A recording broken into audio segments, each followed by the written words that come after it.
Hi, I'm Rodel Valle.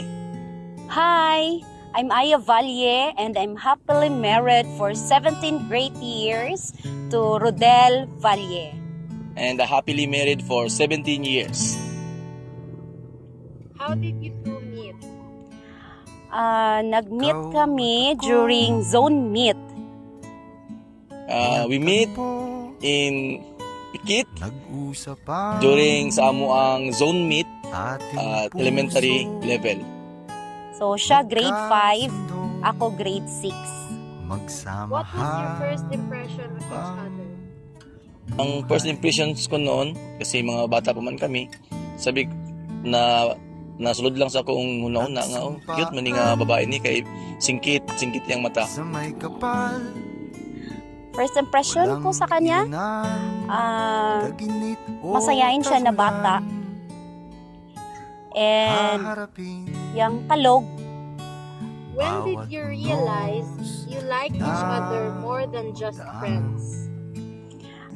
Nung nag-meet na kami ulit for the second time That time is college years.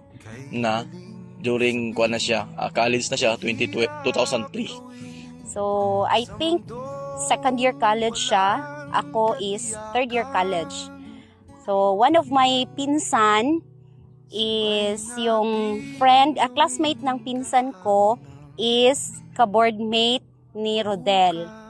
So, ako yung gumawa ng first move para mag-contact kami. So, pinahingi ko sa pinsan ko yung number niya. And then, yun na. Who said I love you first? I think ako, kasi ako man ang boy.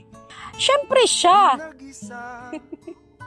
Then, moto akong giingon nga, I love it. Her. What's your favorite thing to do together?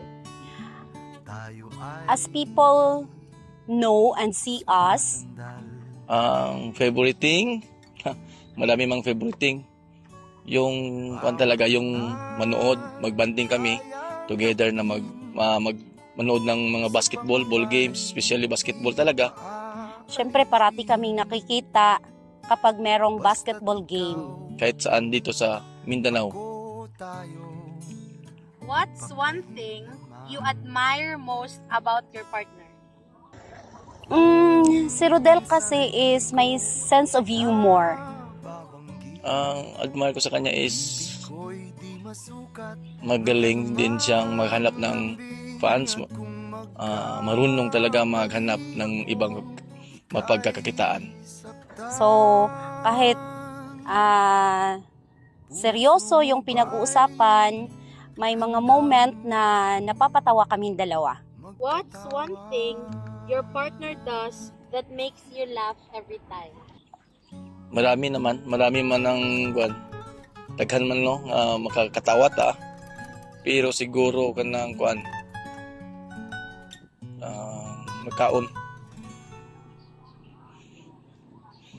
Kao daghan na, tawagin na kay kakao magdaghan, kay mga dalo magkapagkaon.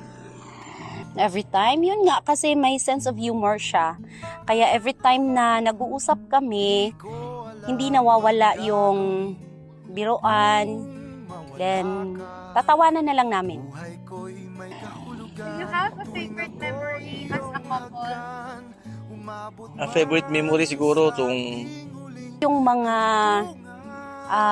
outing namin sa beach.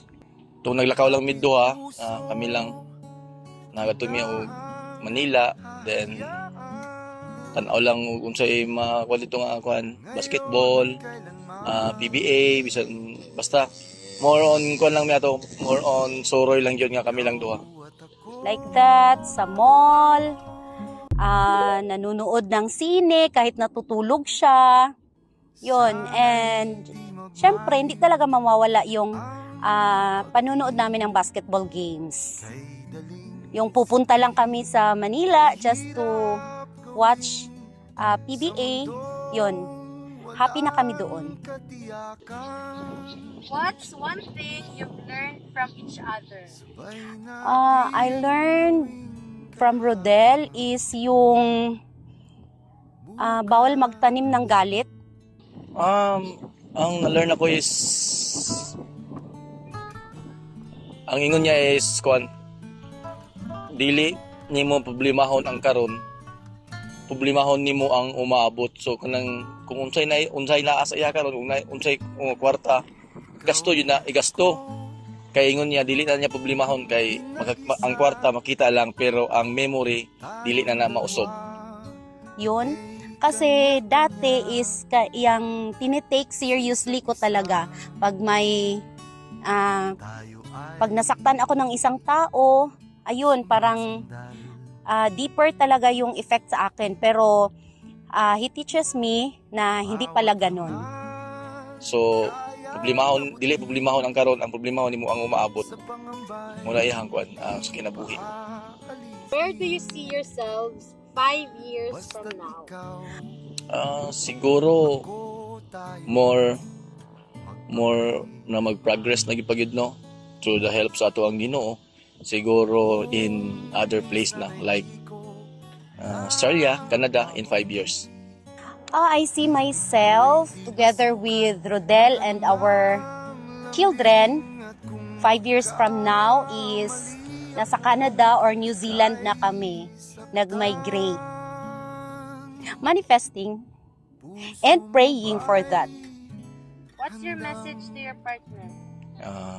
My message to her is stay humble, stay sa pagkabutan, stay sa understanding, and I love her. Ang message ko sa partner ko is stay strong lang tayo. Stay strong lang. Then, I know that kaya natin at kakayanin natin anuman yung mga challenges na dadating sa buhay natin. So, with God as the center of our relationship, as our family, center of our family. Yan lang. Bye! Ikaw at ako pinagtagpo,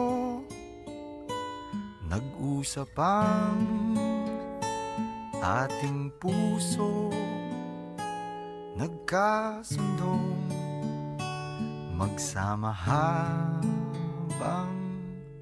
buhay.